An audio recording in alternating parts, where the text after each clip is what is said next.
Hi friends, నేను వల్లిని. గడ్డలాంటి పెరుగుని నేను ఎలా తయారు చేస్తానో మీరు చూసేయండి.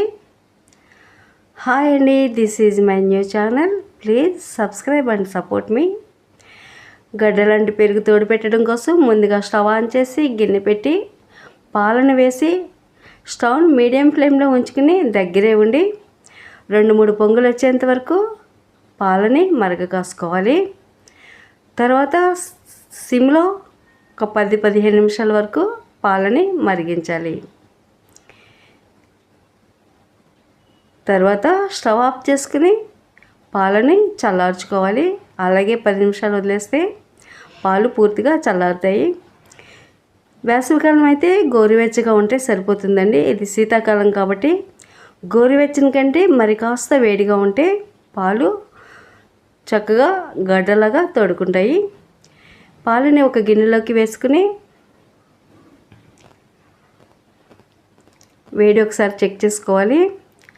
1/2 స్పూన్ పెరుగు వేసి ఒకసారి బాగా కలపాలి. పెరుగు కమ్మగా ఉండడం కోసం ఒక ఎండుమిర్చిని వేసి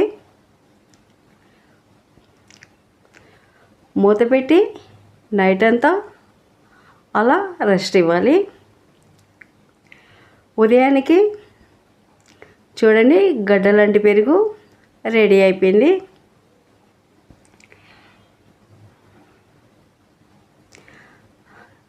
చూస్తుంటేనే టెంప్టింగ్గా ఉంది కదా. పై లేయర్ అంతా డార్క్ వైట్ అంటే మేగడ అన్నమాట అండి. దీంతో మనం వెన్న చేసుకోవచ్చు, నెయ్యి కూడా చేసుకోవచ్చు. లేదంటే అలా డైరెక్ట్గానే పెరుగన్నంలో వేసుకుని తినేస్తే ఇక అమృతంలాగా ఉంటుందండి. ఒక ముద్దకి 4 ముద్దలు ఎక్కువే లాగిస్తారు, అంత బాగుంటుంది పెరుగన్నం. ఒకసారి ఒక గరిటెతో పెరుగుని తీసుకుని అన్నంలోకి వేసుకుందాము. చూడండి, పెరుగు గడ్డలాగా ఉంది కదా. చూసారు కదా నేనెంత సింపుల్గా గడ్డ పెరుగుని తయారు చేశానో. మరి ఇంకెందుకు ఆలస్యం, మీరు కూడా ఈ విధంగా తయారు చేసుకుని మీరు కూడా ఎంజాయ్ చేయండి. ఈ వీడియో నచ్చితే లైక్, షేర్ అండ్ సబ్స్క్రైబ్. మరిన్ని లేటెస్ట్ వీడియోల కొరకు బెల్ ఐకాన్ని క్లిక్ చేసి నా ఛానల్ని సబ్స్క్రైబ్ చేయండి.